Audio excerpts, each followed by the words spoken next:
Bienvenidos amigos de LDP Magazine a estos conversatorios 2020, los que realizamos cada día sábado a las 17 horas.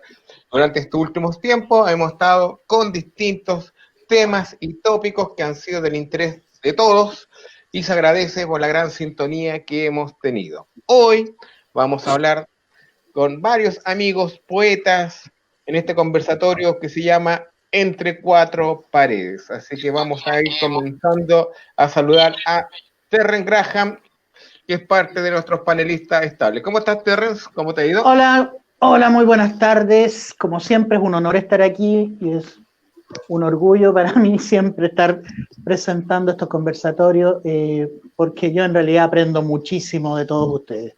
Un placer y muchas gracias por estar acá. Así es. Entonces demos la bienvenida a quien guiará toda esta charla, a nuestra querida Leonor Dinamarca, nuestra poeta maldita. ¿Cómo estás, Leonor? ¿Cómo te ha ido? Hola, bien, buenas tardes. Muy contenta de estar de nuevo con ustedes, con estos tremendos artistas, todos de una u otra manera ligados a la poesía, a pesar de que muchos hacen otras cosas, por el área de lo visual o por el área también del sonido y, por qué no decirlo, también de la narrativa. Así es que para mí es un honor y un orgullo porque todos ustedes además son mis amigos, gente querida para mí, parte de mi familia espiritual, así es que yo en ese aspecto me siento más que contenta de tenerles en mi vida y además de poder compartir con el público algunas de las sabrosas conversaciones que a veces hemos tenido. Así que bienvenidos a todos y les doy las gracias a cada uno de ustedes por estar acá con nosotros. Así es. Vamos saludando a Aldo Peredo. ¿Cómo estás por allá, estimado? Desde la quinta región. ¿Cómo estás tú, bien? Muy bien, gracias. Muchas gracias por la invitación y de verdad me siento también, como dice Terrence, honrado de estar compartiendo con ustedes en este programa. Qué bueno, qué bueno. Por lo que estamos viendo ya nos están escribiendo. Francisca Cerda dice, buena Benedicto, seca la Leonor. Así que aprovechemos de... Sí, besos para Francisca. Sí, aprovechemos de saludar inmediatamente a nuestro amigo Benedicto Cerda. ¿Cómo estás? Muy bien, Roberto, muy complacido de estar aquí compartiendo con todos ustedes. Encantado, ¿qué te puedo decir? Uno que está en calidad casi de semiprisionero, me siento libre, digamos, a través de este conversatorio. Y un placer conocerlos a todos. Bueno, aquí hay dos amigos en los que los conozco ya. He estado en algunos, ¿cómo se llama? Presentaciones, eventos junto a ellos. Así que ahora un placer volverlo a ver, aunque sea en pantalla, y conocer a estos dos amigos nuevos, ¿no? Un placer. Un placer. Sí. Armando, ¿cómo está, amigo mío? ¿Cómo le ha ido? Muy bien, gracias. Gracias por la invitación. Me siento muy honrado también porque qué rico que me inviten por poesía, ya que es mi gran musa. Ya se me conoce más por el lado narrativo, pero esto es lo que me lleva, este es mi motor, esto es lo que me despierta de ciertos letargos, así que súper feliz de estar acá para estar con grandes poetas hablando de la poesía misma. Así es. Armando, para quienes no lo sepan, es uno de los grandes escritores de ciencia ficción nacional, así que también su otro camino son las letras poéticas, así que bienvenido. Leonor, todo suyo y comencemos. Aquí te vamos haciendo el apoyo moral y antes recordarles que ya está al aire el número 83 de LDP Magazine, el cual es un especial de pandemia. Recorremos desde el cine, la literatura y la ciencia ficción, cómo se han visto las pandemias a través del tiempo. Así que no te lo pierdas, búscalo como siempre en www.ldpmagazine.cl y esperamos sus recomendaciones. Hoy día nos llegó un comentario que nos cayó, nos inundó de felicidad, el cual decía que había encontrado la revista fantástica y congratulations para todo el equipo que no la conoce. Así es. Eso es fantástico, así que eso. Leonor, todo suyo el micrófono. Bueno, primero presentar a quienes nos acompañan. Por una parte tenemos a Carlos Cerda, que tiene como seudónimo en la escritura Benedicto Cerda, y que es no solo narrador, sino que además un gran poeta. Ahí tiene unos poemas de Alhué ahí bien interesantes que pueden encontrar en la web. Y tenemos, bueno, tiene una vasta producción, pero yo tengo aquí en la mano Cuando vuelan los flamencos, Cuando vuelvan los flamencos, y tengo Supermercado de Almas, que es narrativa, ¿ya? Recientemente está con Corazón Narco y con Clínica Dada, que está ahí en edición. Exacto. Por lo tanto, es uno de los escritores prolíficos de nuestro país y que tiene ahí un tema bien interesante también con la ciencia ficción. Pero ¿qué decir de nuestro gran amigo Armando Roselot, que también él estudió el área de sonido, ¿verdad? Uh-huh. Pero se ha ido dedicando a este tema de la escritura, de los talleres literarios, y tiene varios textos a su haber. Yo tengo aquí en mi poder, bueno, o sea, Armando después nos va a mostrar los otros, tengo Bicéfalo, que es un texto de poesía muy interesante, ¿ya? Y que llegó hace poco a mis manos, y la verdad es que es un texto muy potente.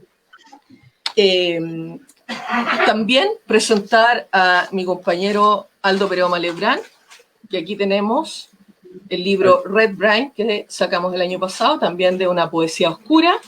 Él viene del área del diseño gráfico, pero también de la poesía y de lo visual, y pintor también. Entonces tiene esta parte como multifacética y estamos ahí prontos a sacar un nuevo libro. Eso es lo que yo puedo hoy día comentar de ello. Ya bueno, Terrence y Roberto son de la casa, ¿verdad? De los conversatorios habituales, ¿verdad? En el área también de la ilustración, dos grandes también de esa área, y muy amigos de todos nosotros. Así es que bienvenidos, muchachos, gracias por estar acá con nosotros y ver esta versatilidad. También Benedicto viene del área de la economía, de los negocios, o sea, hay un cúmulo de cosas bien interesantes en todos los que están presentes acá hoy día y que les permite generar una poética y una manera de ver el arte, siento yo, mucho más ecléctica, mucho más potente y mucho más ligada con distintas miradas del mundo.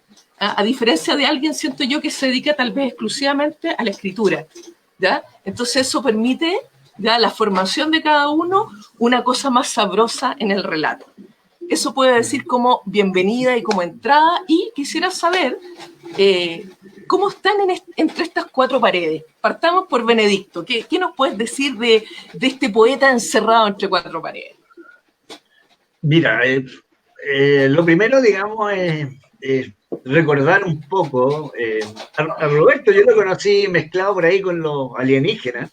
Hace años me presentó otro amigo, un diseñador, ¿cierto? Gustavo Leiva. Por ahí un gris, digamos que fue un gris, para claro, mantener el misticismo, fue un gris, güey. Un reptiliano, entonces lo conocí. Claro, un reptiliano, claro, un reptiliano. Yeah.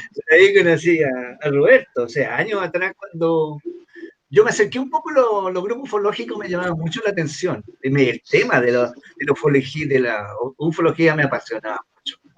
Y me di cuenta que habían como 3 tipos de personalidad ahí mezcladas en estos grupos ufológicos. Y que como que se prestaba un poco para la broma. Porque decidí yo, a partir de eso, escribir una sátira ufológica. Y a partir de ese hecho, me hice grandes amigos porque todos me conocían a mí.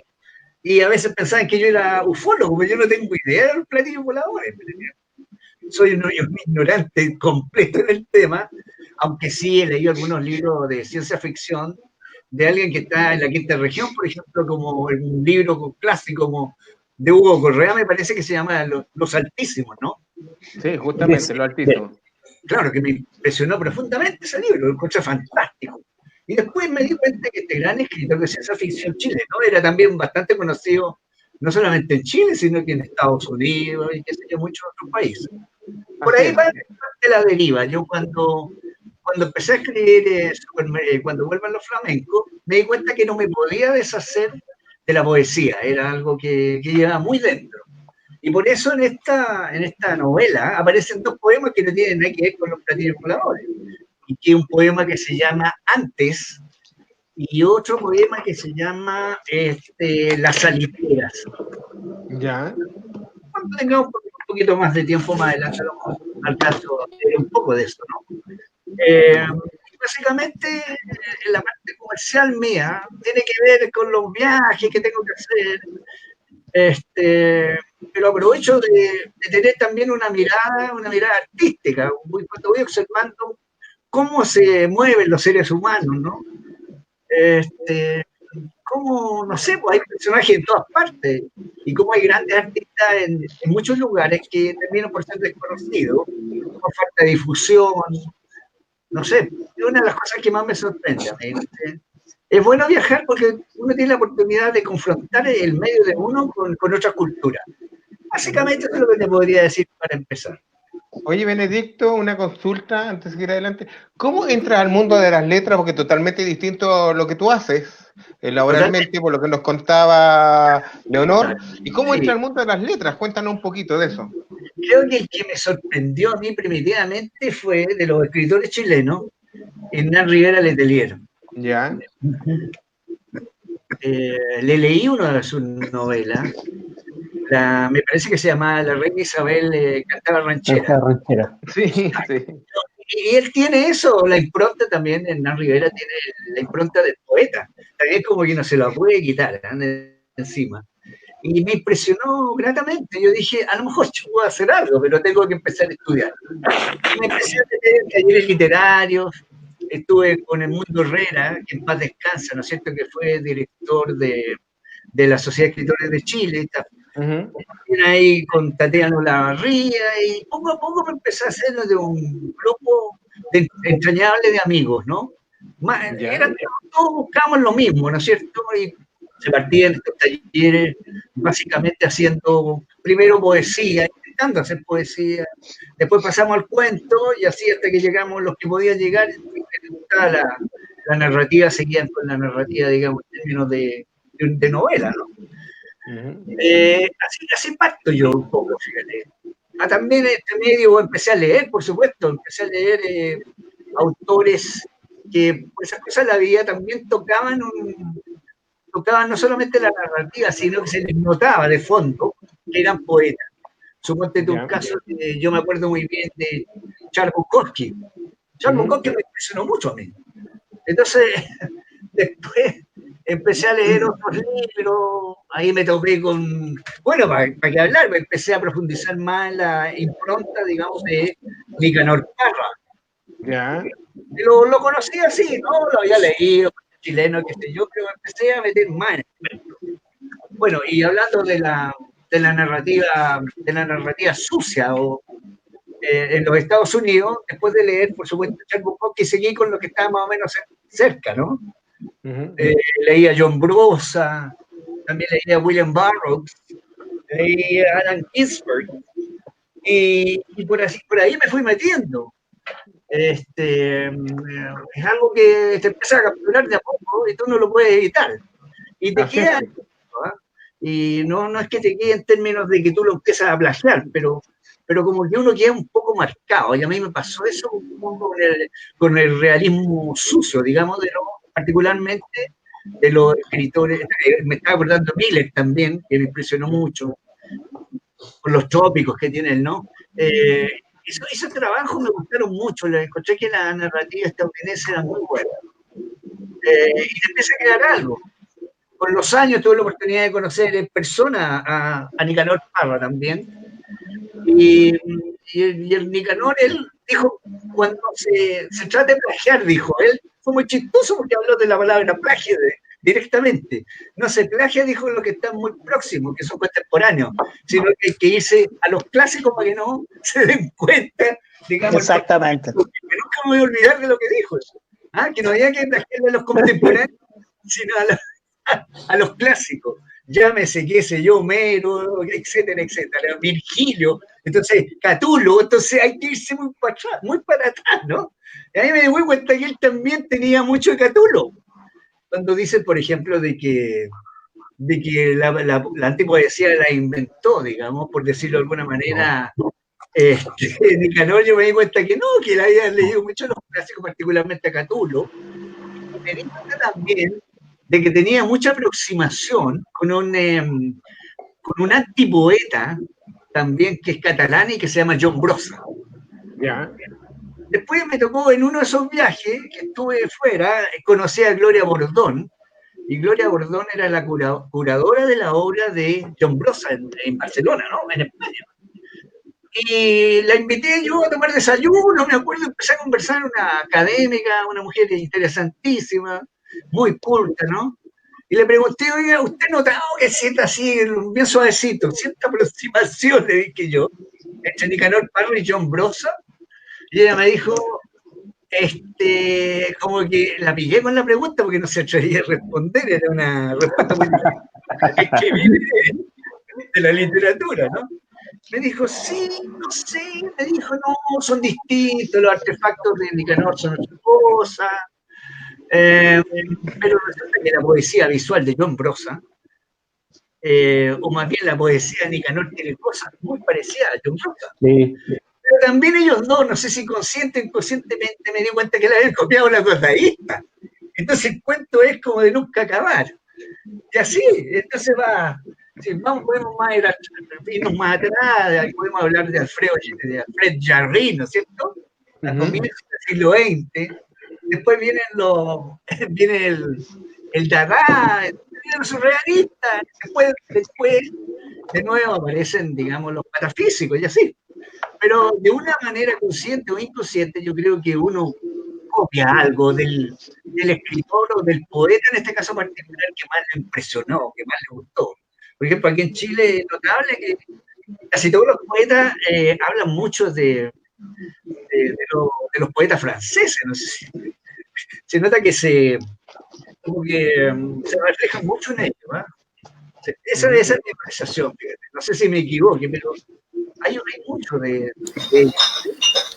Perfecto.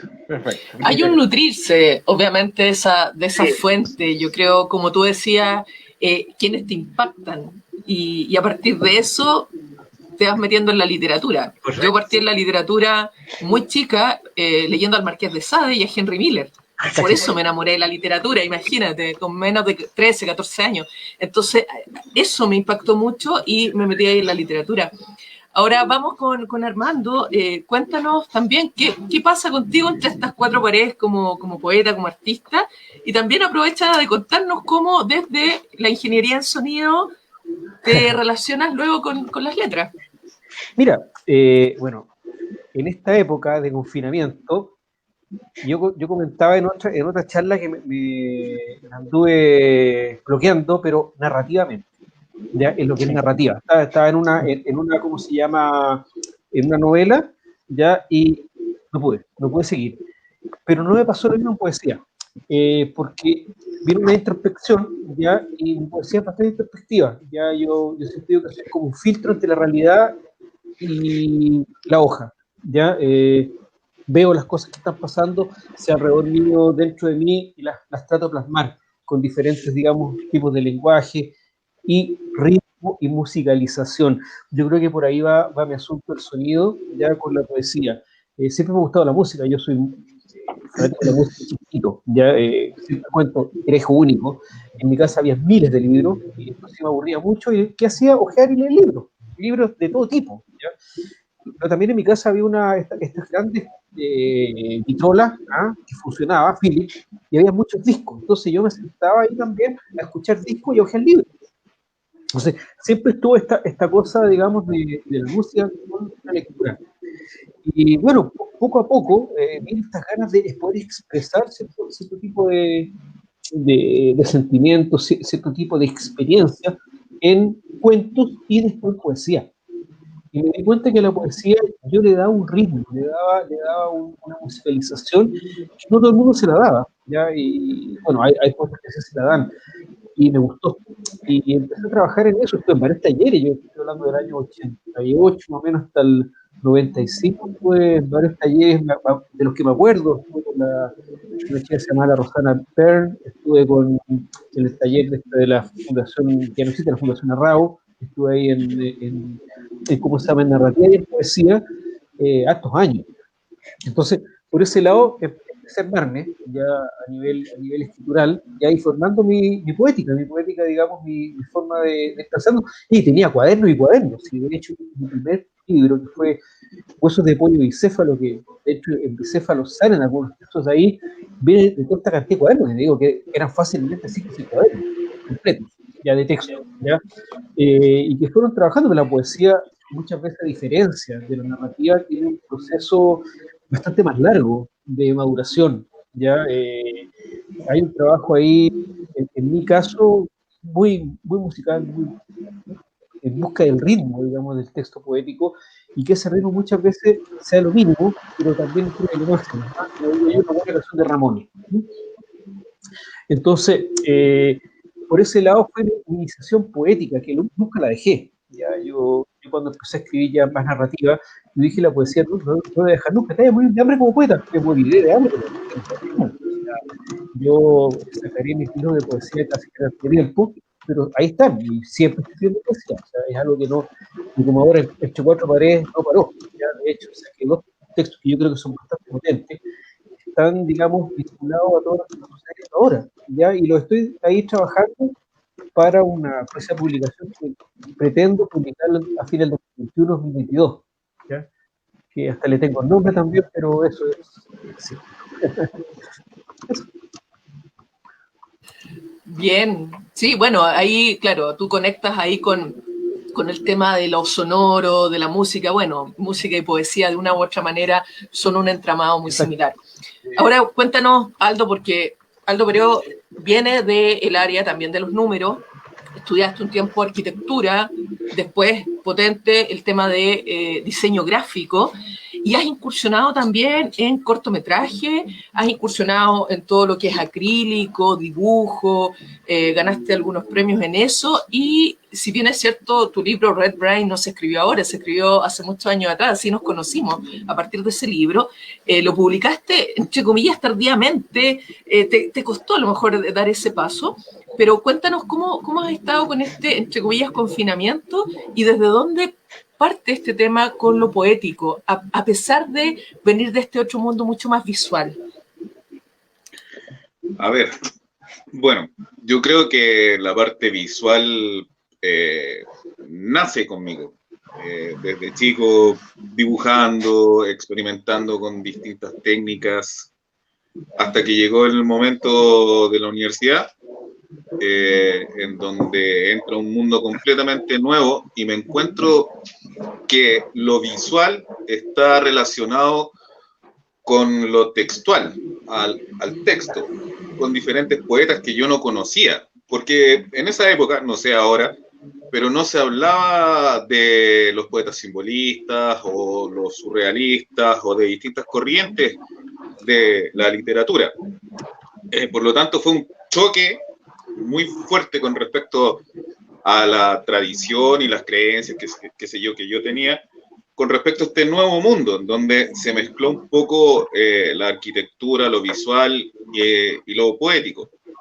Allí conocí a Rimbaud, a Verlaine, a Jim Morrison, a Mallarmé. Me llamó mucho la atención con respecto a, y los surrealistas, con respecto a la visión que tienen con respecto al mundo y encuadrar este mundo dentro de un formato, dándoles distintos espacios o formas, cosa que ya no era la poesía como de Gabriela Mistral o Pablo Neruda, qué sé yo, los que todos conocemos, sino que era una poesía con una estructura distinta, con una forma de ver distinta, donde el lector percibía de una manera distinta, donde había que hacer trabajar un poquito más el cerebro, porque ¿qué es lo que está diciendo este tipo con respecto a eso? Porque si habla de, por ejemplo, de un jarrón, por dar un ejemplo burdo, en realidad no se estaba refiriendo al jarrón, sino a la contención, qué sé yo, al espacio, a la diferencia de espacio, qué sé yo, adentro, afuera,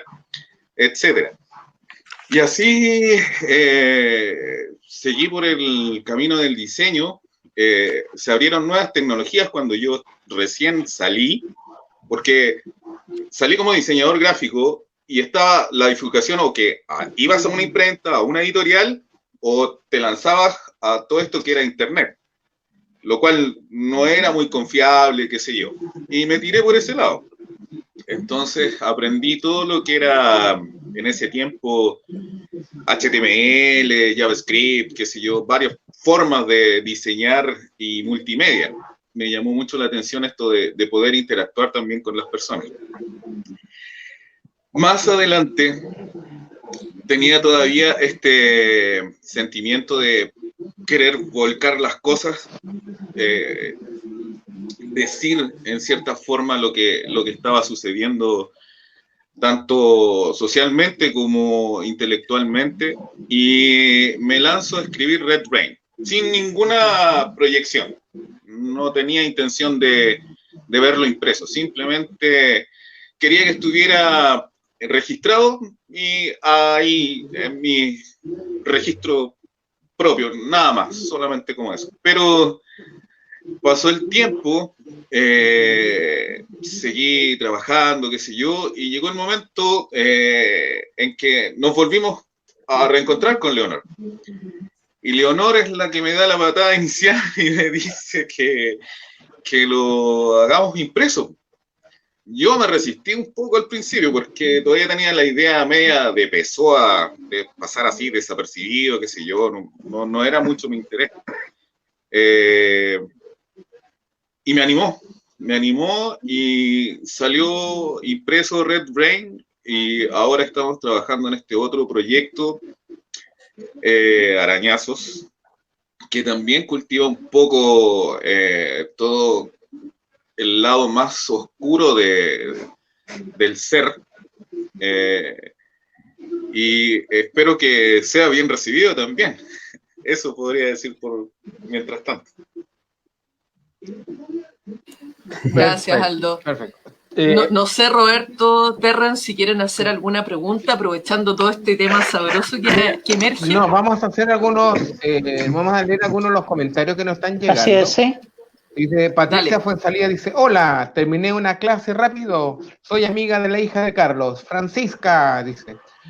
María Ángeles Barrera, dice, saludos a todos. Mario Batista, dice, hola. Gerson Valdés, dice, saludos a Leonor, Dinamarca. Y también tenemos a la Pata Patito, que también nos está saludando.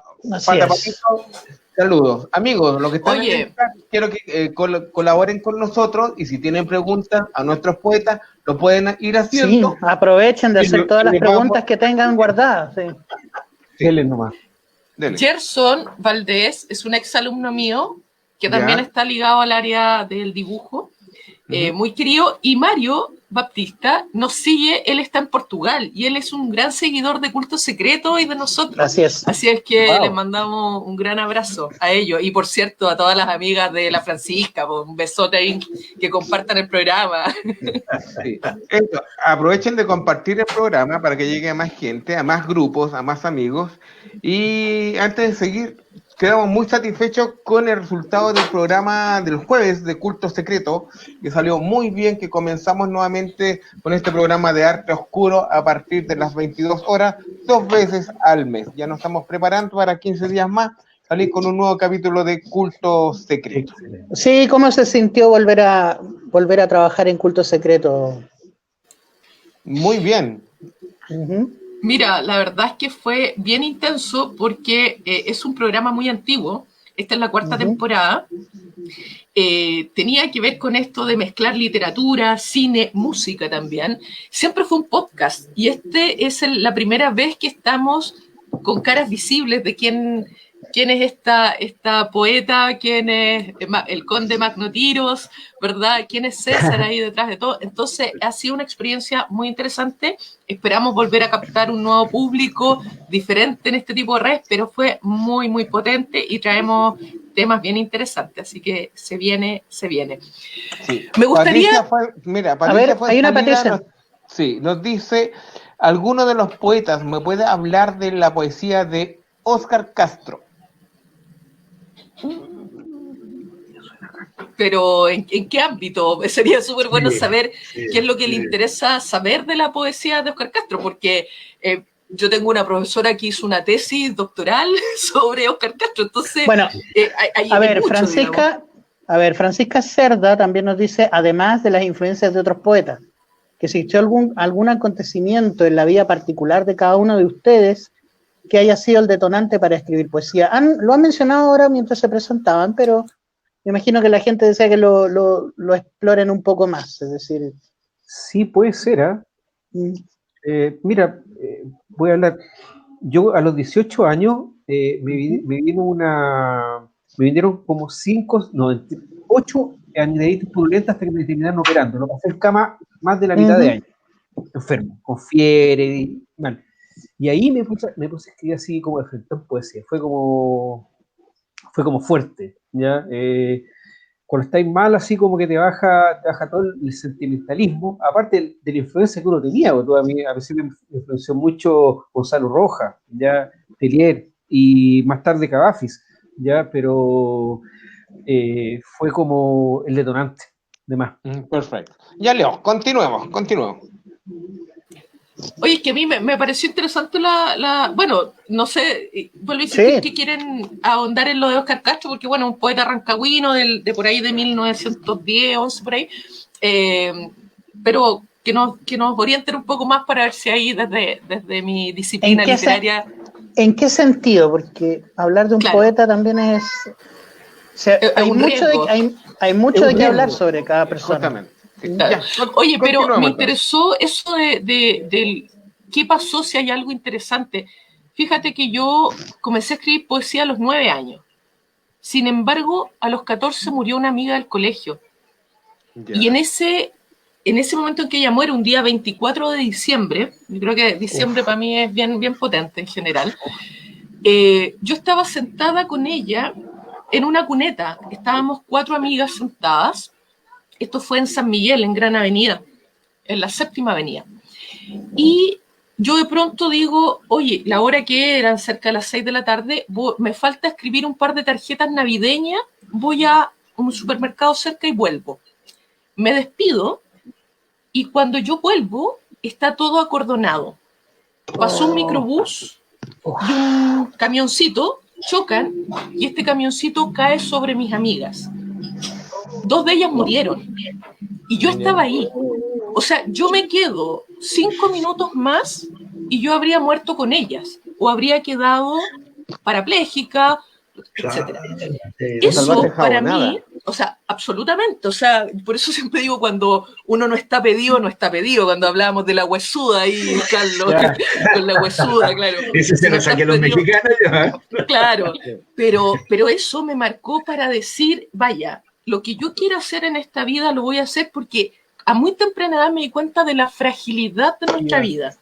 No tuve que esperar la pandemia como otras personas para darse cuenta. O sea, mucha gente está dándose cuenta de la fragilidad de los momentos, de eso de que no, voy después, no, juntémonos esta semana, no, juntémonos la otra, que ahora me da lata. Y te das cuenta que esa próxima semana puede que no llegue nunca. O sea, justamente. Sí. No sé, Aldo, ¿tú has tenido también una experiencia así que a lo mejor te conectó más con la poesía, como algo un poco más violento tal vez, o más intenso? Sí, en distintas oportunidades de la vida, pero la más fuerte fue cuando estaba en España y tenía la oportunidad de quedarme a vivir en España o volver a Chile, y tenía la tincada de volver a Chile. Volví y esto fue a lo largo de una semana. Llevé a mi mamá por un lumbago a la clínica y resulta que mi mamá tenía cáncer grado 4. Sí. Y ahí esos 3 meses siguientes fueron muy fuertes para mí. Ese fue el primer golpe. El segundo golpe fue con mi abuelo con Alzheimer. Y ahí yo ya dije, la estructura de la vida, que siempre la he tomado de un punto de vista absurdo. Yo no le encuentro mucha lógica a la vida, la encuentro muy absurda. le di el vuelco y todo lo que tenía adentro me sirvió de catarsis como para un poco salir de la depresión. La pintura también en ese momento fue, bueno, siempre ha sido mi gran amiga, pero de esa época no queda nada, porque pintura que hacía la rompía o la quemaba. Estoy hablando del 2004 más o menos, 2003, 2004, sí. Más eso o menos. Recuerdo a un amigo que hacía eso con sus trabajos. Sí. Leonor últimamente me ha instado a que no rompa mucho las cosas que hago. De hecho, creo que los últimos 3 años solamente he quemado una obra. Sí, oye, y después vamos a ahondar en eso. Oye, y Benedicto, ¿has tenido también en tus primeras épocas algún evento interesante que te haya marcado para la poesía o para la narrativa? No se escucha. No se te escucha. Parece que lo tienes muteado. Ahí sí. Una percepción cuando percibí, digamos, valga la redundancia, que mi padre podría acercarse a la muerte. Él todavía en apariencia se veía bien, pero tú empiezas a notar pequeños signos, pequeños detalles que te hacen pensar de que su cerebro no está funcionando bien y que su cuerpo, digamos, empieza a ceder, ¿no? Entonces tú dices, pucha, capaz que mi padre se me muera, o sea, no voy a evitar pensarlo. Y empecé a notar también que él hablaba mucho del pueblo del que provenía, un lugar que se llama Alhué. Entonces se repetía mucho en esta historia de Alhué, que Alhué, que Alhué. Entonces para él Alhué era como París o como Londres, ¿ah? Algo, digamos, Alhué para él era eso. Era como una cosa fantástica, ¿sí, no? Entonces yo dije, algo está pasando con mi papá, porque antes nunca habló tanto al güey, lo justo y necesario, pero se empezó a repetir en los recuerdos, una cosa que me llamó mucho la atención a mí. Y yo en vez de entenderlo, empecé a criticarle, dije, oiga, pero ¿cómo usted está comparando esto con esto otro? No puede ser. Pasamos el tiempo y mi padre ya empieza a deteriorarse rápidamente, hace un cáncer y ya el poco tiempo después. Y ahí es donde me vino un bajón espantoso, ¿sí? Porque yo dije, no tuve la madurez, no comprendí el sufrimiento de mi padre, porque todos sus sueños, todas sus esperanzas, todo su amor, ahí nació su amor, para él ese lugar yo en vez de tirárselo para arriba, se lo descalificaba, entonces me sentí como culpable. Yo dije, ¿y ahora qué hago? Mi papá se murió. Y ya no lo supe comprender en su sueño, en su ilusión. Y eso me hizo sentirme terriblemente mal. Y ahí fue donde decidí escribir, digamos, como una especie de catarsis, el poema Alhué. Que me parece que el Alhué no muchos lo conocen, pero resulta que Alhué a mí me da muchas satisfacciones, porque se ha traducido al idioma inglés y me lo han aplaudido mucho. Pero algún día voy a tener que ir al Alhué allá a hablar con el alcalde y entregarle, mire, está el poema al güey, y me ha felicitado mucho, se lo paso en inglés, en castellano. Eso me metió a mí en el tema de la literatura.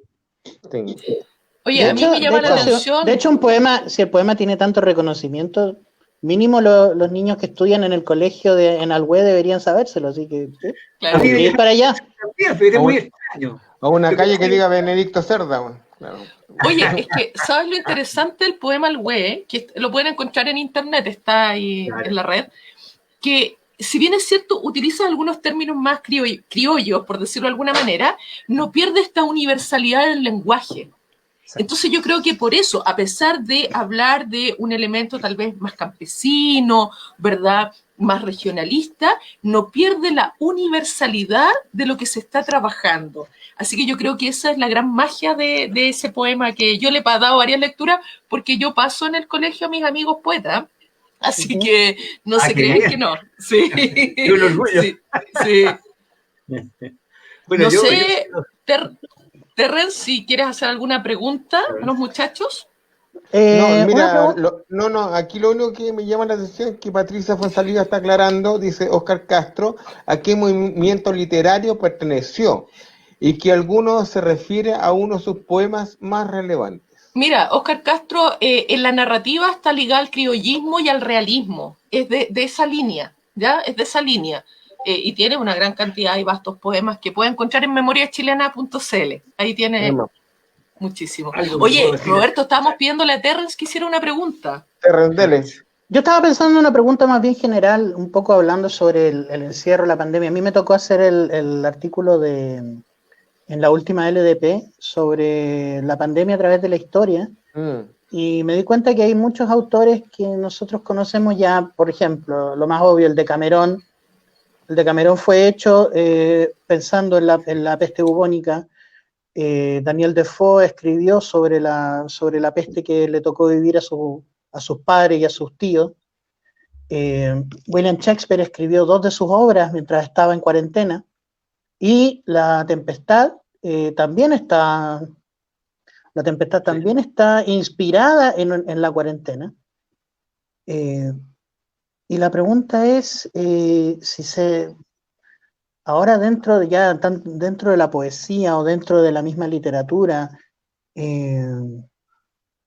les ha nacido o piensan que les van a hacer esta necesidad de decir, bueno, esta fue mi pandemia, esto fue lo que yo sentí, pensando un poco en la gente, qué sé yo, del siglo XXII, XXIII, cuando tengan que estudiar sobre este año en que el planeta entero estuvo en cuarentena, y contar un poco cuál es la sensación y compartir un poco la descripción y la sensación de cómo ha sido esto. Sí. ¿Sabes que a mí me llama mucho la atención cuando decimos todo, incluyendo cuando decimos cuarentena, pero en realidad es 40 journey, y este ya parece 40 anni, ¿no es cierto? Y los españoles usan el término confinamiento, no sé si se han dado cuenta de ese detalle. Sí. Y efectivamente, en términos prácticos ya llevamos mucho más de 40 días nosotros. Sí, 40 días, 40 noches, parece película. Claro. Sí. Acá Francisco Villa dice, ¿tiene la poesía un papel que cumplir en el mundo en la post-pandemia, además de la estética? ¿Qué tiene que decir la poesía en la estética? Abrazos para todos, en especial a Benedicto. Pancho Villa, ¿no? El gran cantautor. Buena pregunta, ¿no? Oye, yo creo que, a ver, siempre la poesía tiene un papel, lo habíamos discutido con Aldo en algún momento con este tema de denuncia, ¿cierto? Como una poesía capaz de denunciar ciertas cosas. Por lo tanto, no sé, Aldo, si te quieres referir un poco a eso, que habíamos tenido algunas discusiones con respecto a ese tema. Sí, bueno, yo la veo de una manera dual. La pandemia no solamente...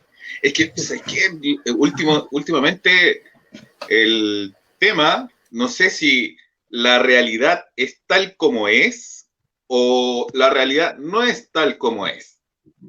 Porque si bien es cierto, hay una parte o una fracción de la gente que está a favor, qué sé yo, de todas las restricciones y qué sé yo, todo eso, y hay otro lado que se ha diferenciado y que quiere que se han revelado.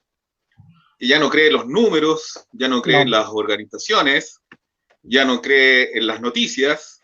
Yo no sé si eso es el despertar que llaman de la gente, pero sí de que estamos bien aburridos, algunos, con este tema, y otros que hemos estado en esta situación ya prácticamente de por vida. O sea, no es nada nuevo que uno esté entre 4 paredes, aislado, sin sociabilización, sin mucho contacto con otras personas, porque uno necesita privacidad, necesita silencio, necesita ciertas condiciones, como cada cual lo hará quirúrgicamente para su lado. Pero veo que esto ya no es tan solamente una forma de denuncia, sino que es una forma de exponer varias aristas. Al principio íbamos como un buque, todos para el mismo lado. Pero hoy en día el buque ya es como el Titanic, ya se rompió. Hay una parte de nosotros que, como digo, es consecuente con lo que dice el sistema, y otra parte que es completamente inconsecuente con lo que quiere decir el sistema. El poeta tiene la capacidad, o el escritor, de volcar desde su perspectiva, y ahí viene un problema, desde su perspectiva, qué es lo que está viendo, porque justamente esta división va a ser lo que hace con los historiadores, los poetas, los escritores, que los va a dejar en una fracción. Y eso es de una tremenda responsabilidad, hacerse responsable de las palabras o de los contenidos que uno está hablando. Porque no puedes disimular. Acá tienes que ser honesto. No puedes mentir. Puedes copiar, tal vez. Puedes plagiar. Tienes que hacerlo bien, en todo caso. No es malo. Todos tenemos inspiraciones, qué sé yo. Pero tiene que salir la voz, y yo creo que esa es la obsesión de cada escritor o cada creador, como digo yo a los que estamos en esto, en este oficio, que tiene que decir de alguna forma, ser honesto y hablar qué es lo que piensa. Ahora, los medios no son muy buenos con la cultura y el arte chileno. Hay una serie de taras y dogmas en este medio que a mí personalmente no me gustan. Por ejemplo, la politización de la poesía. O el poeta, está bien, cada cual se define para el lado que quiere, religiosamente, políticamente y todo lo demás.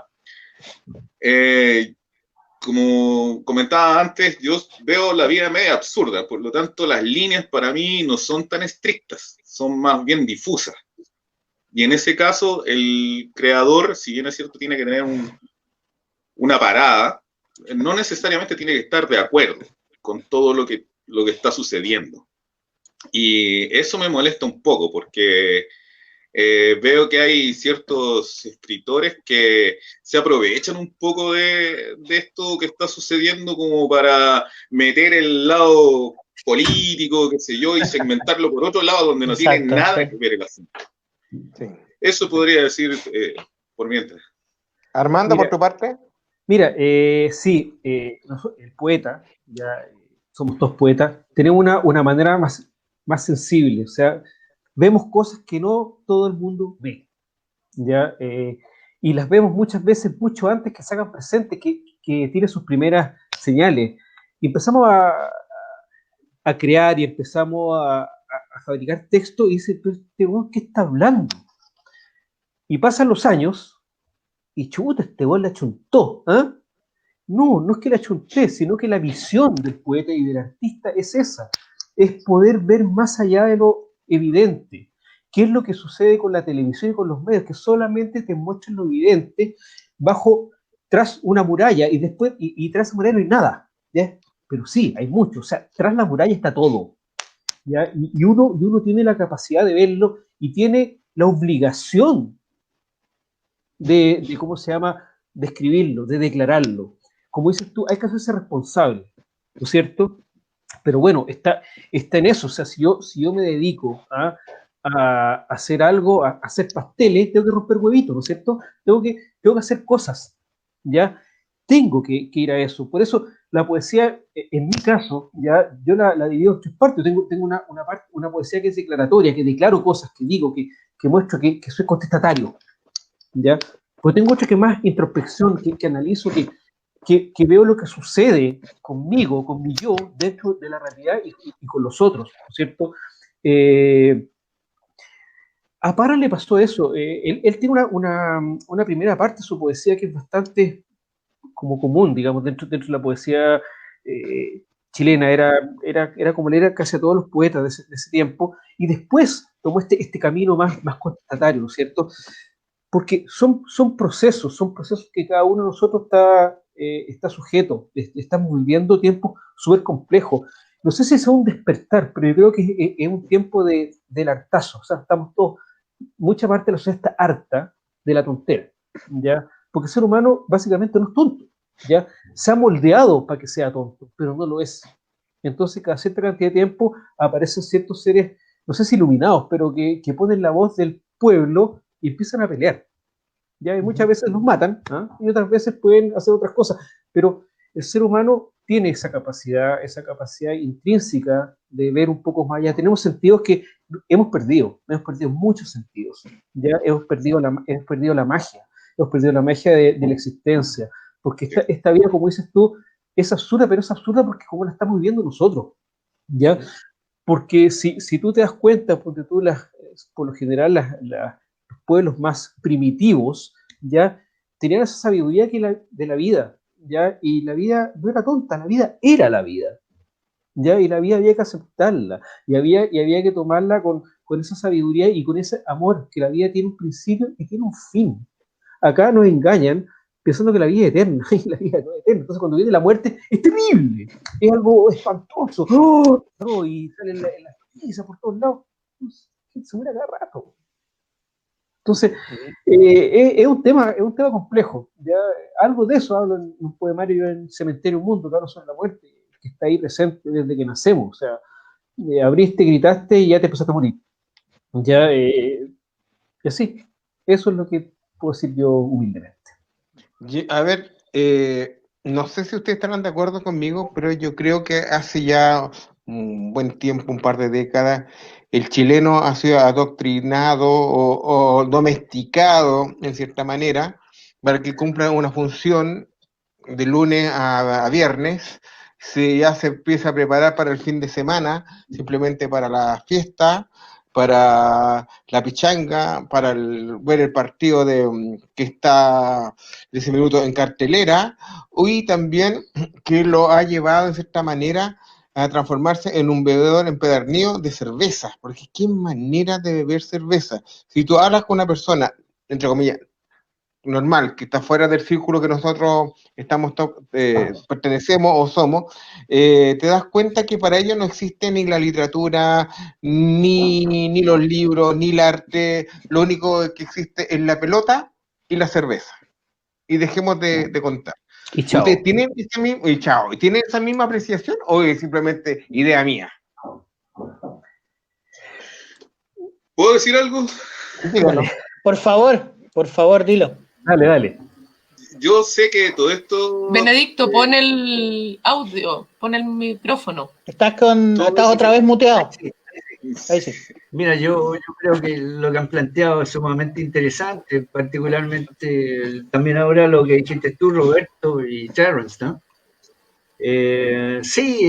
Como que son sociedades que viven un poco alienadas, ¿no?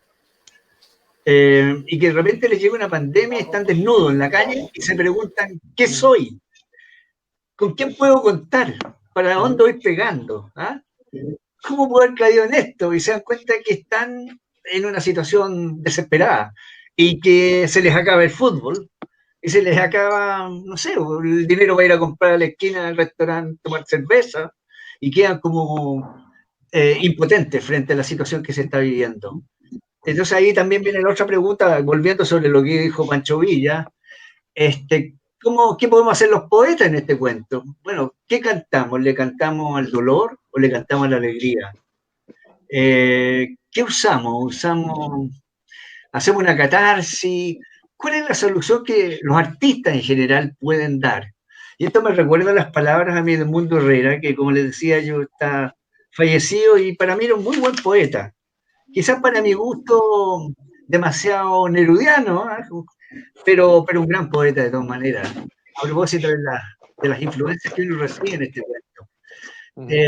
¿Qué nos corresponde en este momento a nosotros como artistas? Porque el mundo, vuelvo sobre el tema, él decía que triste sería el mundo si no existieran los artistas. Y eso a mí me quedó grabado aquí como un axioma. O sea, sería horrendo. Y de repente, con esto que sucedió, la pandemia, nos dimos cuenta que nos faltaba algo, y ese algo es de tipo espiritual. Pero como nos tenían metido en una especie de, ¿cómo te dijeron?, carrusel, en que tiene que ser partido fútbol-cerveza, y cuando eso no es suficiente, se puede acceder a otro tipo de adicciones, ¿no es cierto? Bueno, ¿qué es lo que nos queda? Nos vamos a dar cuenta que lo único que nos queda es aquellos que vivimos más o menos solos, la pareja, o nos va quedando un hijo, etcétera. Pero también hay otro problema, se muere alguien, ni siquiera podemos acompañarlo al cementerio, como me decía el Bruno Montaner, me contaba en España, si yo me muero, me tienen que llevar aquí, la Generalitat tiene que arreglársela y sacar el cadáver aquí del piso donde yo vivo y llevarlo al cementerio. Pero mi mujer que hay en Alemania no puede venir porque los aeropuertos están cerrados. Mi hijo tampoco. A eso llegamos. Entonces aquí viene la pregunta, ¿qué hacemos nosotros, los artistas, para levantar al resto de los seres humanos que nos rodean? ¿Y cómo lo hacemos? Esa es una pregunta. A través de la tristeza, de la catarsis, no sé, es un tema que tenemos que empezar a pensar, ¿no? Antes de contestar la pregunta, pasemos a lo que dice Aldo, porque Aldo quedó con la palabra en la sí, tenía algo que decir. Ya. Sí, pero voy a tomar un punto que dijo Benedicto, que, bueno, yo suelo dar vuelta a las cosas, casi siempre. Qué triste sería el artista si no hubiera mundo.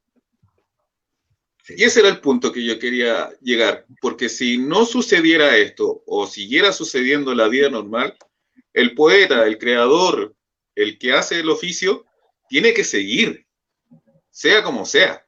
Este es un pretexto más para poder comunicar.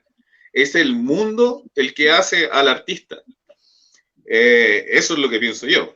El personaje nace con la obsesión, nace con ese espíritu de cuestionar un poco las cosas que están sucediendo y no tragárselas así tan fácilmente. Nosotros tenemos que, o sea, yo pienso que el poeta, el escritor, tiene el deber de hacer su oficio sea como sea, más allá de las condiciones del mundo. Como los orientales, pues. Los orientales no se preocupan mucho de la muerte. Los occidentales nos preocupamos más de la muerte. Los escritores, poetas orientales, zen, que a mí me gusta bastante, ven la muerte desde otra perspectiva. No sé, quizás a veces pienso que un poco del oriente podría ser bueno para esta sociedad y no ser tan atacados, ser tan exagerados con algunas cosas. Este mismo hecho de la pandemia, que yo lo veo como una piedrecita que cayó en el agua y la onda se fue expandiendo y al final esto ya está cayendo en un sentido de locura. Sí. Ahora, Terrence, ¿qué ibas a decir? Estaba pensando que, bueno, siempre volviendo un poco a lo que tuve que estudiar para ver el reportaje o hacer la nota en LDP sobre...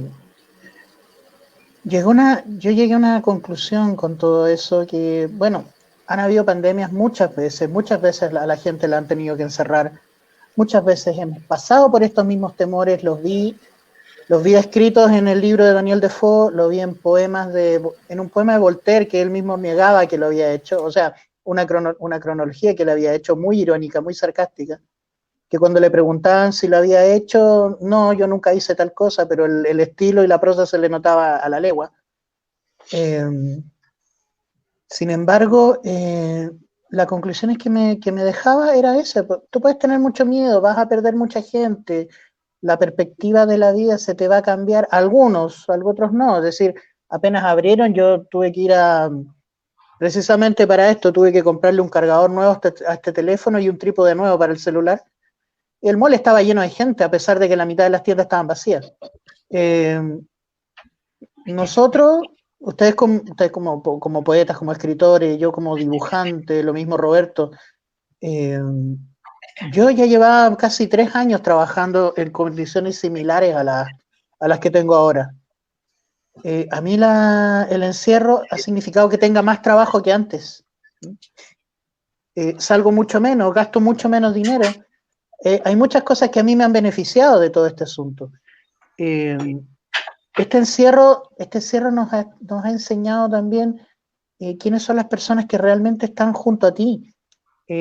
También ha demostrado cuáles son empiezan a caerse las máscaras de los gobernantes, es decir, empezamos a ver quién es el gobernante imbécil que dice que hay que tomar cloro el otro que te muestra una chapita que dice, usen esta chapita que los va a proteger, y en otro lado tienen un gobernante que dice, bueno, compadre, vamos a cerrar las fronteras, vamos a hacer exámenes, y no vamos a abrir las fronteras hasta que tengamos controlado el asunto, como fue Nueva Zelanda, que fue de los primeros países que logró frenar este asunto. Cuando abrieron la frontera, empezó a subir, no, lo volvemos a cerrar. Lo que comentábamos antes, en Europa este pánico ya está más controlado, siendo que no ha terminado. Tenemos el ejemplo más cercano que en este momento veo, que es en Argentina, que ha tenido una de las cuarentenas más estrictas de Latinoamérica, y sin embargo tiene el nivel de contagio por habitante más alto también. No están, como digo, las caretas se están cayendo. Te das cuenta lo que conversábamos un poco antes del directo. La gente tiene que darse cuenta que a las personas que sigue, a las que cree o las que idolatra, no están 100% pensando o diciendo el discurso, porque nadie lo hace. Nadie. Es como muy sencillo, es decir, millennial, date cuenta que nadie es perfecto. Deja de pensar que alguien que tú admiras tiene que decir siempre lo que tú crees o lo que a ti te gusta. Todo el mundo tiene pensamientos diferentes, eso también es una caída de careta. Porque tú vas a madurar, vas a crecer, vas a madurar, y te das cuenta que estás lleno de contradicciones. Lo que decías este año, en 10 años, vas a decir, no puedo creer que yo pensaba esto. Con esto no sé, quiero desdramatizar este asunto. Estamos en pandemia, listo, se acabó, es un elemento más. Tiene cosas terribles, tiene cosas interesantes, y tiene cosas que son fascinantes, en el sentido de decir, tengo que mirar hacia adentro, tengo que reconocer quiénes son mis afectos reales, en quiénes puedo contar y en quién no. Y lo otro es que al ver que la gente que nosotros seguimos, que se las daba, que nos tenía infantilizados, porque hemos dicho muchos calificativos de la sociedad, que estamos domesticados, que estamos robotizados, que estamos idiotizados. Quiero ser un poco más condescendiente y decir, estamos infantilizados. Sí. Estamos ahí esperando que alguien nos tome de la mano para que solucione nuestros problemas, y ahora nos dimos cuenta que no, eso no va a pasar. Fíjate lo que tú dices, Terra. Disculpa, Armando. Estaba recordando. Sí, háganme callar, porque si no me callo nunca. Sí. En mi familia se dio una anterior pandemia. En Chile, una de la viruela, por ahí por 1905, y mi abuela me contaba que mi bisabuela tuvo a su segundo esposo y a uno de sus hijos con viruela, y se los fueron a quitar de la casa. Ella vivía en pleno Santiago, lo que antes se conocía como el Parque Cousiño, que hoy día es el Parque O'Higgins. Vivían cerca de ahí en una casona de 17 habitaciones, y llegaron porque los vecinos dijeron y acusaron que mi bisabuela tenía a este esposo y a uno de sus hijos con viruela, y ese día fue el último día que ella les vio. Les sacaron de ahí, les llevaron a un hospital, morían y los tiraban a una fosa común con cal. Exacto. Entonces, esta no es la primera vez, y tal vez ahí concuerdo en eso de esta cosa como infantilizar al ciudadano común y corriente, haciéndole creer que todo este mundo de Bill Pap de color de rosa, cuando en realidad Chile, y si ustedes buscan, tuvo hasta peste negra, fíjate, escarlatina, unas pestes, pero oye, y desde 1500 en adelante, o sea, esto no es algo nuevo ni en Chile ni en el mundo. Lo que pasa es que tal vez un segmento de la población estaba menos preparado por este tema tan mediático, ¿verdad? Y estos pequeños pastillitas, ¿verdad?, de felicidad que te da el glamour del fútbol, o el glamour de las redes sociales y de la TV abierta, ¿verdad?, que trata de tirarte que todo es perfecto y que todo es dinero y comercial y todo. Entonces yo creo que ahí efectivamente el artista en general tiene una misión importante de mostrar que está otro lado, pues esta cara B y esta reflexión de uno mismo y el volcarse en uno. No por nada hoy día hay mucha gente que volvió a leer, que volvió a ver cine, aunque sea en Netflix, ¿verdad? Que volvió a tejer, que volvió a crear con sus manos, que eran pequeñas cosas que tú habías dejado de lado. No sé qué opinas ahí, Armando, que ibas a decir algo también con respecto Sí, a mira, eso. una de las cosas que nos ha pasado como sociedad es que perdimos la capacidad de tribu, ¿ya? Faltó esta cosa, esta cosa de humanidad. Llegaron todos estos tipos con su mundo de Bilzibab, como decías tú, de que hay que ganar, hay que llegar, pero ¿llegar a dónde? Si esta cuestión es la misma cosa que todos fuéramos un auto, un gran auto. Y en esta carrera no existen los pits, po. Entonces seguimos en el auto y le echamos benzina, consumimos, y de repente, ¡pah!, estalló una rueda, chuta, la rueda. ¿Me entiendes? O sea, hay un problema y no se toma en cuenta que la sociedad es compleja. Toda esta cosa de consumir, de mostrar que todo es lindo, de no mostrar la realidad de verdad, la que, como decía hace un rato atrás, los artistas y por lo general los poetas siempre la estamos viendo, de repente se nos cae la cara de pena, de vergüenza o de rabia al ver las cosas que nadie las ve. Efectivamente, así es. Mira, Mario Baptista dice, por el contrario, Occidente representa actualmente la libertad y la democracia, y Oriente representa la represión y el dogma. No sé si están de acuerdo ustedes. O así nos están haciendo creer. Puede ser. Por ahí va. Divide y vencerás. Oye, Maquiavelo estaría pero fascinado en esta actualidad. Divide y vencerás. O eres del Colo o eres de la Chile, o eres feminista o eres machista, o eres de izquierda o de derecha, pero divide como sea. Lo más divertido, perdona si me... Lo más divertido es que yo me acuerdo que enseñaban a Maquiavelo en el colegio y nadie te dijo, oye, Maquiavelo estaba escribiendo una parodia. No estaba escribiendo un manual de instrucciones para el dictador. Sí. Armando, dale. No, lo que te iba a decir yo, en este mundo, digamos, del lado A y lado B, que divide, ¿no? Que los de allá están mal, que los de acá están mal. ¿Por qué creen que no nos han contactado, hablando de ufología, ninguna civilización de las que están afuera? Porque nosotros nos creemos dueños de la verdad, po. Y como nos creemos dueños de la verdad, imagínate llegar a nuestros compadres con una verdad completamente distinta y que nos harían trizas así, nos aplastarían con el dedito. Irían estos grandes señores a decirles que son un idiota, no hacen mierda. Entonces, o sea, nosotros no sabemos nada, pero absolutamente nada del universo, nada. ¿Ya? Y que quede claro, o sea, somos ni siquiera un grano de arena, no somos nada y somos el centro del universo, Dios nos creó a nosotros, pamplino, o sea, todo es mentira y no han querido vender esa pomada eternamente y uno se da cuenta que no, y yo de hecho me di cuenta cuando era cabrón chico, yo cuando iba a las clases de religión y todas las cosas, yo miraba a todo el mundo y yo decía, esta cuestión está mal, claro, porque uno ya está sintonizado de otra forma. Entonces, cuando dicen que los de Oriente tienen la libertad, ¿qué es la libertad? Que nosotros tenemos la libertad, ¿qué es nuestra libertad? Una pregunta más sencilla, ¿dónde empieza Oriente? ¿En qué casa? ¿O dónde? Oriente y Occidente, ¿dónde empieza Oriente? ¿En qué calle? ¿En qué orilla? ¿Sí? ¿En qué plaza puedo empezar a decir aquí empieza Oriente y aquí empieza Occidente? Porque es una cosa difusa, porque, perdona, el chico que lo dijo, pero en Oriente es la represión y Occidente es la libertad. Bueno, vamos viéndolo uno por uno, pues, cabrón. ¿Sí?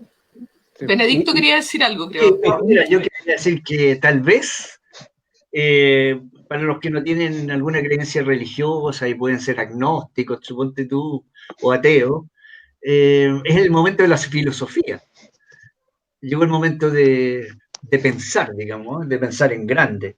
Y empezar a buscar, digamos, entre los grandes filósofos que han existido, presocráticos, posocráticos, también los contemporáneos, para un poco encontrar algo para encontrar respuesta a la situación tan grave que estamos viviendo.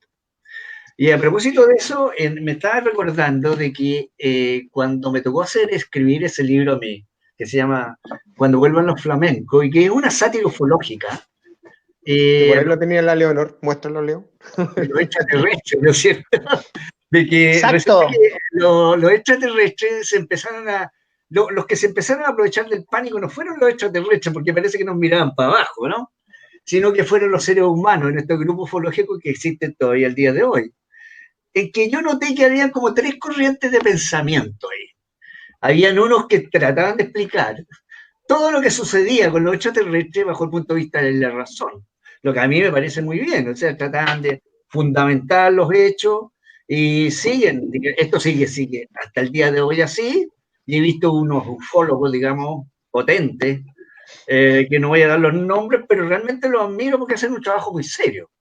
Pero también había otro grupo que yo les puse los hipervolados, porque resulta que veían platillos voladores hasta en el water. Entonces eso me pareció como una exageración. Digamos, todo lo condicionaban a que habían visto una sombra, que habían visto un platillo volador hasta en La Vega. Entonces yo encontraba que era como mucho. Y había uno que era eran como un grupo, digamos, como los más avivados, ¿eh? Y que estaban metidos en estos grupos ufológicos exclusivamente buscando pareja. Y a eso que le puse los hipersátiros. Yo no sé en cuál de esas corrientes están ustedes. Sí. Bueno, Mario por acá a mí me aterraban los ovnílatras, ¿sí? Los que querían rezarle a los ovnis. Sí, sí. Hoy, y no es chiste, hemos encontrado varios de esos en todos los eventos que hemos asistido. Sí. Mario dice por acá, lo que están infantilizando son los países que tienen a los tontos como líderes, es Brasil, Estados Unidos, China, Rusia, porque la pandemia afecta principalmente a los pobres y a los que mencioné anteriormente. Considere el caso de China, con 1.000 millones y 300 millones de habitantes, y los casos que presenta. Y continúa, ¿de qué sirve la capacidad de escribir si hay países que reprimen la libertad e impiden la difusión de la escritura que no les conviene? Bueno, esta es la ventaja de tener una pandemia ahora. Eso es, diría, la parte más positiva de esta pandemia. Porque te has dado cuenta quién tiene líderes incompetentes y quién tiene los líderes eficaces. Te estás dando cuenta quiénes que están imponiendo su idea a punta de pistola o a punta de marqueteo, y los que realmente están haciendo un trabajo de verdad. Oye, pero eso yo lo veo, claro, a lo mejor ahora se nota más, pero las modas también son una manera, no sé si de censura, pero de llevar a que la masa haga lo que yo quiero que haga. Exacto, sí. Que compre y que consuma lo que yo quiero que consuma, y por lo tanto que lea al escritor de moda. Tal vez por eso en la actualidad las pequeñas editoriales emergentes, ¿verdad? Las autoediciones han tomado tanto vuelo, porque hay un grupo de personas que ciertamente quieren escuchar, leer, incluso enterarse de las noticias, no por las redes habituales, sino que están buscando este tema mucho más underground, ¿ya? Pero porque están buscando ahí algo mucho más sabroso, verdadero, o que les hace tal vez mayor sentido. No sé qué piensan de eso. Sí, no, es verdad. Mira, Patricia Fuensalida nos dice aquí, una consulta, dice, ¿será que los artistas tienen una mayor sensibilidad para captar la realidad y expresarla en sus escritos? No sé si será sensibilidad, yo creo que en cierta manera se fijan en otras cosas, porque el individuo medio simplemente, lo vuelvo a reiterar, aparte de ir a su trabajo de lunes a 7, no levantan la cabeza más allá, simplemente están con la cabeza metida todo el día en el teléfono, van de un lado para otro como zombies, sí, pero no van más allá, no. Sí, pero hasta la persona más automatizada tiene que pasarse un minuto, hasta la persona más automatizada tiene que pasar un minuto pensando, ¿qué estoy haciendo? ¿Por qué estoy haciendo esto? ¿Por qué hago esto todos los días? Y puede que encuentre la respuesta fácil, oye, porque tengo que pagar las cuentas. Y no va a preguntarse más allá, es decir, ¿por qué tengo que pagar las cuentas? ¿Por qué estoy viviendo acá si puedo vivir en otro lado? ¿Qué es lo que quería hacer qué es lo que quería hacer yo de niño o lo que sea? Pero el asunto es, y yo creo que la gran diferencia entre un autor, un poeta o cualquier tipo de artista es que se dio el tiempo y la capacidad y se dio el tiempo y el trabajo de expresarlo. Yo creo que hay mucha gente que es muy sensible y que ve cosas que nadie ve, pero no se da el tiempo para expresarlas. Yo creo que va por otro Leo. lado. Yo soy ¿Ya? más crítica. Yo creo que esto ¿Ya? va por una profunda racionalidad. Yo creo que el artista, digamos, potente, intenso, el de verdad, que le digo yo, tiene mucho estudio, tiene muchas lecturas en el cuerpo, conoce mucha gente, busca con hambre viajar, conocer otras realidades, y eso te genera una apertura mental para ver otras cosas. No es la sensibilidad, no es que tú mires y en flor de loto haciendo om, tú empieces a absorber el maná del cielo eso lo podemos hay hacer. más razón. Eso lo podemos hacer todos. Claro. Pegarse una mirada a la puesta de sol y volarse. Pero otra cosa es agarrar esa bola, sintetizarla y ponerla y expresarla, y ponerla en un papel. Y para eso tienes que tener cultura, lectura, y no estoy hablando de colegio. Piensa que mucha gente que yo he conocido que no han tenido una gran escolaridad, pero los más viejos hablan correctamente. Tal vez no leen mucho, pero escuchan mucho. Hoy día tú tienes a un joven con una educación obligatoria hasta cuarto medio que habla horrorosamente mal y que tiene acceso a leer incluso desde una tablet o desde un celular, comprado, robado, regalado, como sea. Entonces, eso te está indicando algo. La gente no está leyendo, y ojo, no es que quiera que lean a los clásicos ni que nos lean a nosotros, a pesar de que somos muy entretenidos en lo que hacemos, pero sí que lean lo que sea, o una noticia, o algo de actualidad, si te gusta la ciencia, si te gusta la ecología, si te gusta, no sé, la ufología, que leas algo, que te nutras, que busques distintas maneras de pensar. Hoy día, a 2 clics, tienes a grandes maestros, grandes profesores, grandes literatos, que ni siquiera tendrías que ir a la universidad y podrías tener mini clases online. Pero la gente no está buscando eso. Justamente. Armando, ¿qué decir tú? No, eso mismo, que yo opino que eso, que uno cuando necesita y se pregunta, yo creo que lo primero es cuestionarse algo.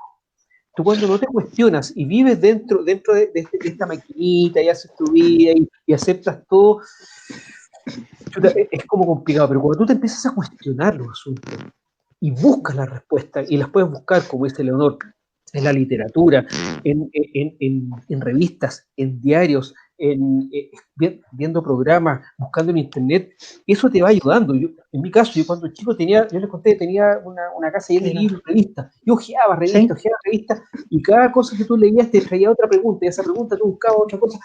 Entonces tú empiezas a aprender cosas, y después viene el cuestionamiento, cuando te están enseñando casi a hacer un método para hacer algo nomás, nada más. Tú te empiezas a cuestionar ciertos elementos sobre la educación como tal, y para dónde me están llevando, qué quieren conmigo, o sea, perdón. Y ahí, o sea, es raciocinio, es aprender, es conocer y es cuestionarse. Lo primero es cuestionarse. Sí. Aquí Ana lo primero, Sánchez, espérate. mira, Ana Sánchez nos dice, yo creo que la sensibilidad se trabaja y los artistas lo vienen trabajando desde chicos, por eso los vemos más sensibles. Terren, dale. Mira, lo quiero graficar en una cosa. Mientras estamos hablando, estoy con el chat de LDP y estoy con otros 2 chats en otros lugares. Y hay una chica que lleva por lo menos 15 años tratando de dibujar. Les he tratado de enseñar de todas las maneras posibles que puedo, desde aquí, desde la distancia hasta Canadá. He hecho de todo menos comprar un pasaje, ir a sentarme al lado de su casa y pescarle la mano y decirle dibuja. Y no hay caso. Y no hay caso porque ella está diciendo exactamente lo mismo que dice siempre, que soy tonta y no sirvo. Y eso es algo que se le repite a mucha gente durante su vida. Y al infantilizar a la gente, cuando lo mismo que decía antes, oye, pero ¿por qué estoy haciendo esto? Porque tengo que pagar las cuentas. Y tengo que hacer esto para pagar las cuentas. Y la pregunta es, ¿y solamente puedo hacer esto para pagar las cuentas?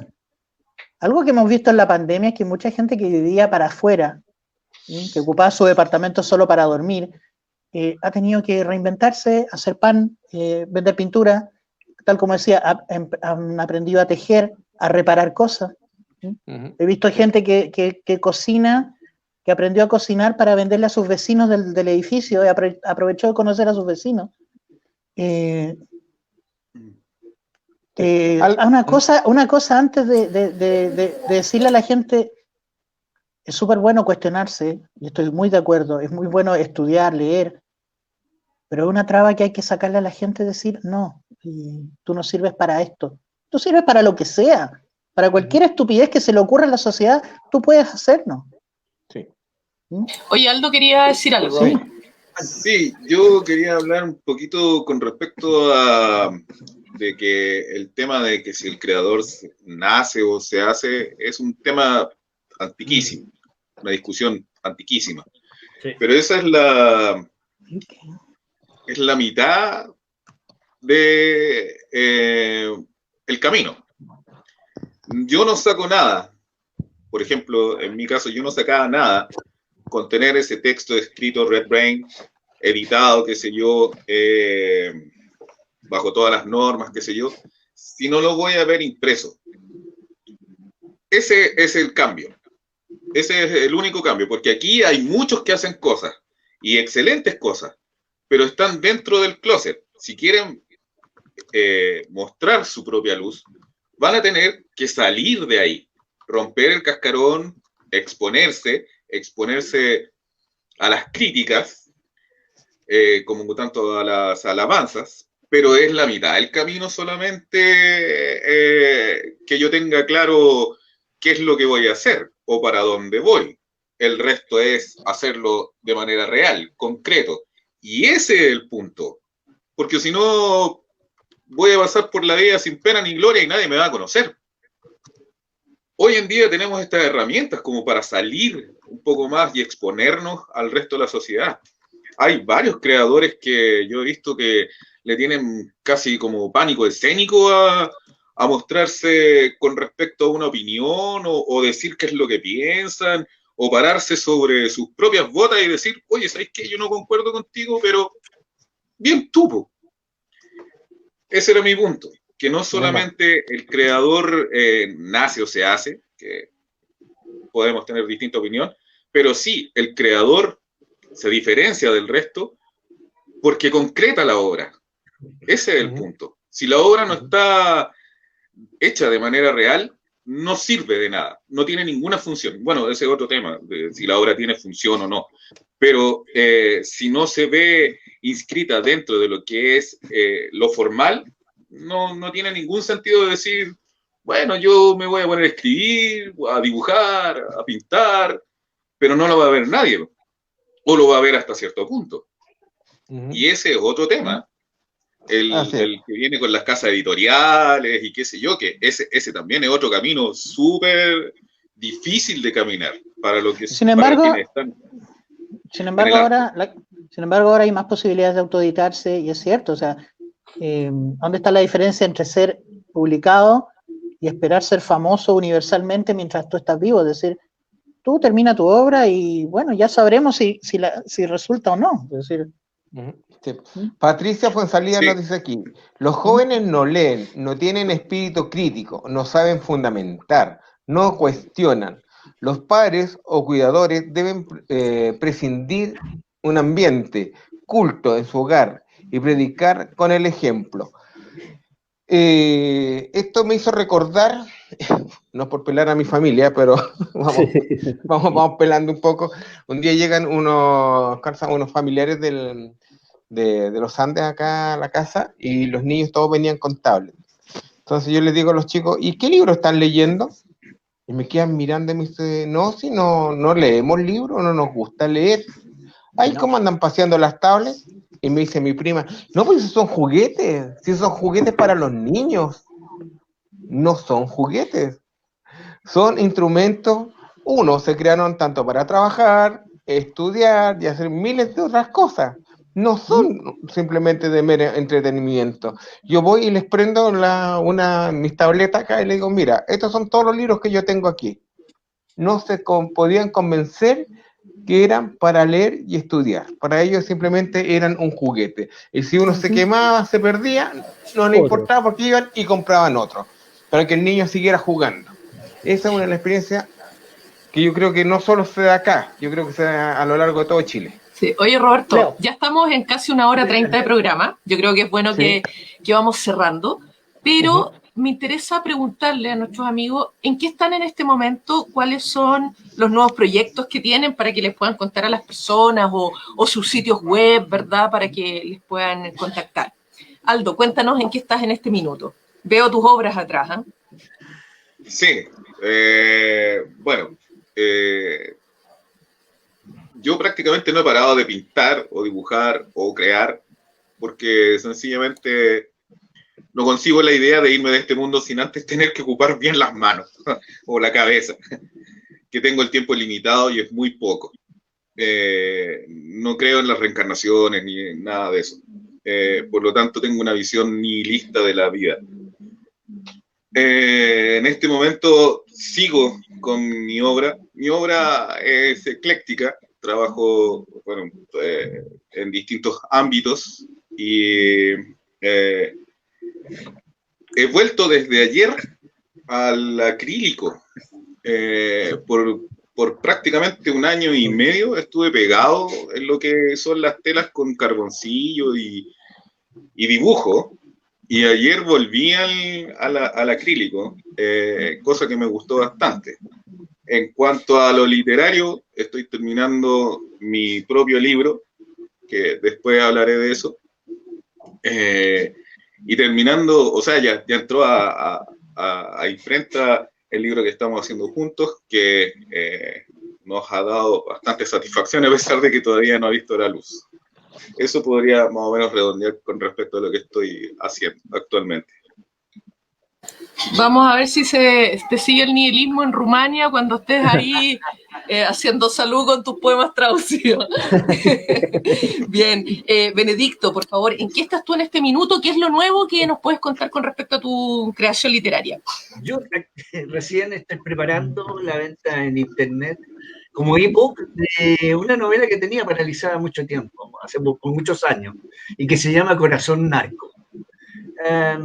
Y estoy terminando de revisar otra que se llama Clínica de Adán, y que es una novela de corte surrealista, y que ocurre en una clínica psiquiátrica elegante, de donde va la gente linda, y ahí empiezan a llegar los pacientes. Y toda la historia más o menos ocurre en eso. Son como 500 páginas.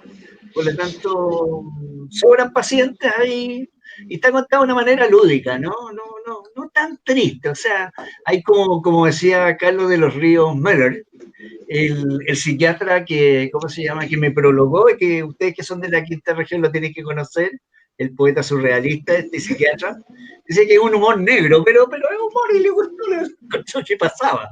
Por lo tanto, sería eso.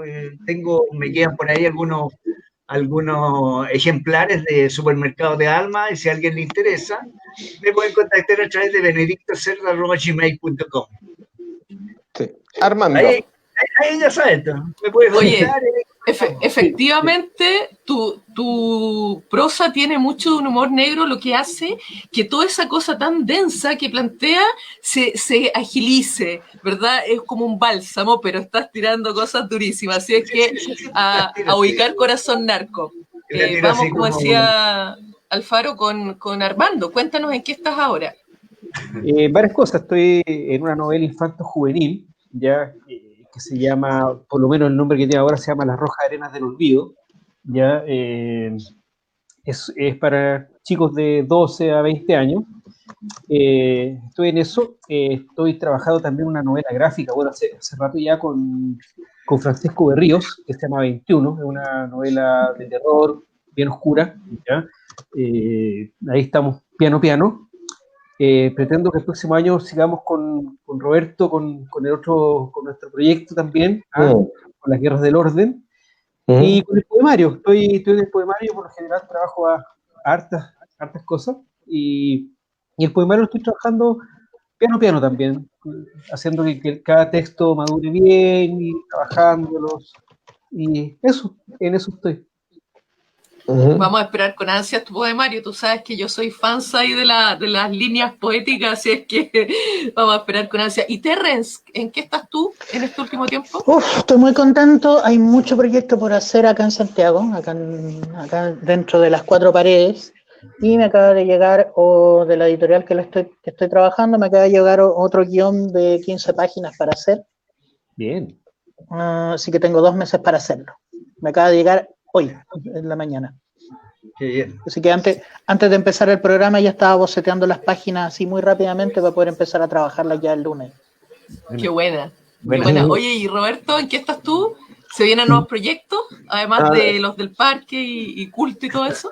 Sí, no, mira, aparte de trabajo, termino ahora un trabajo y nos quedamos sin pega, así que hay que empezar a buscar más clientes en este minuto, porque estuvimos como 4 o 5 meses trabajando a full, así que eso fue algo que cayó de improviso, me dijo, ya, démosle, eso nos sirvió para pasar todo este tiempo, pero ahora ya se está acabando y hay que empezar a buscar nuevos, pero se nos viene nuevamente todo lo que es los del parque, el EDP, la publicación online vuelve a su ritmo habitual mensual.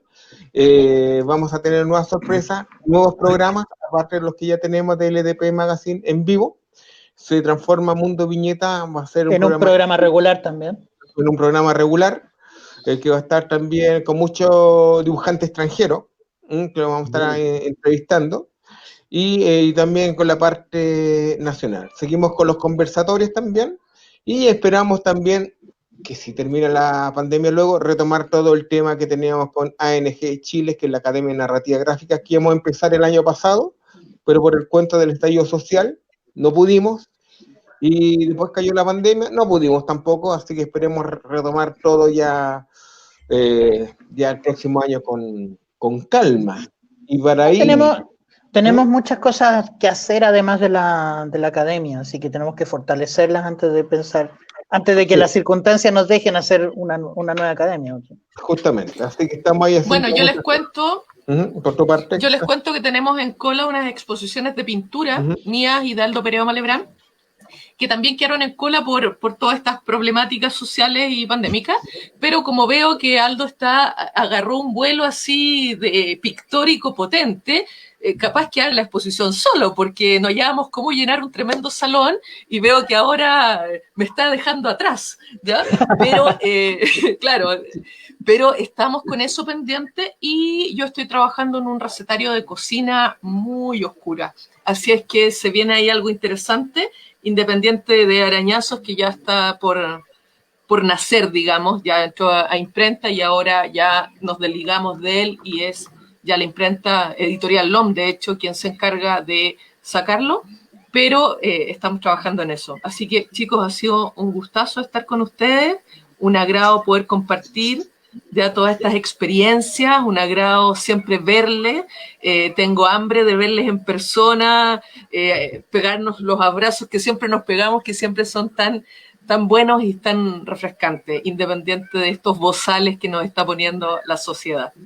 Sí. Antes de concluir, amigos míos, leíamos la última... los últimos comentarios, sí. Dale. Comentarios de otra gente. Mario dice, hay una película, 7 pecados capitales, en la que los guardias de la biblioteca tienen todo un mundo de conocimiento a su disposición y pasan las noches jugando al póker.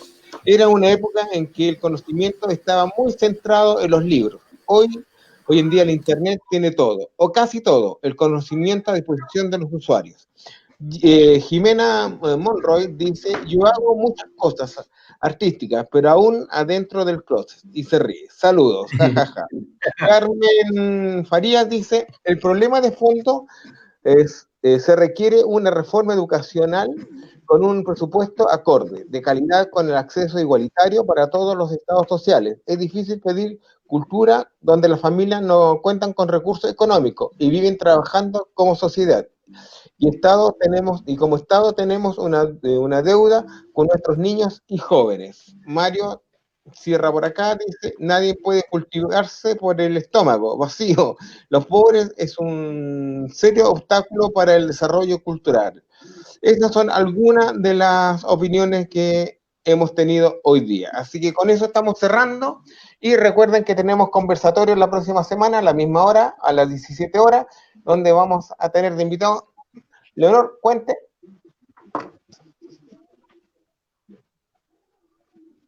Si abre el micrófono, estamos al otro lado. Vamos a tener al grupo de los surrealistas. Se acaba de incorporar Benedicto Cerdá. Tenemos a Rodrigo Verdugo. a Juan Pablo Molina, confirmadísimo. Rodrigo Verdugo el 28 lanza un libro por Zoom el 28 de agosto, así que hay que estar muy atentos con su poemario. Así es que todos ahí vamos a estar presentes con Rodrigo Verdugo a través de Zoom. Así es que va a ser un grupo muy interesante de conversación desde el surrealismo. Así es que nos vamos a meter ahí en lo más interesante de este tipo de literatura. Así que están todos cordialmente invitados. Así es, chicos. Y como les digo, acá nos están diciendo que realicemos otro conversatorio.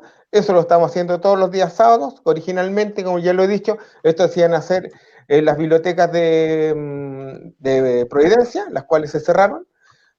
Todos sabemos lo que sucedió y decidimos hacerlo de manera online, nuestro conversatorio 2020, y comenzamos en marzo y terminamos en diciembre. Pero optamos de usarlo de esta manera online. Ya, amigos, recuerden, este jueves vamos con LDP Magazine en vivo a través de Tu Zona X a las 18:15 horas, donde vamos a estar hablando de coleccionismo. Y también el sábado con el conversatorio que ya está preparado y muy dada para ese día sábado. Un abrazo. Diego, Aldo. Chao, Aldo. Chao, Roberto. Chao, Terence. Nos vemos. Un placer y nos vemos la semana que viene, chicos. Nos vemos, chicos. Cuídense. Un abrazo. Bye.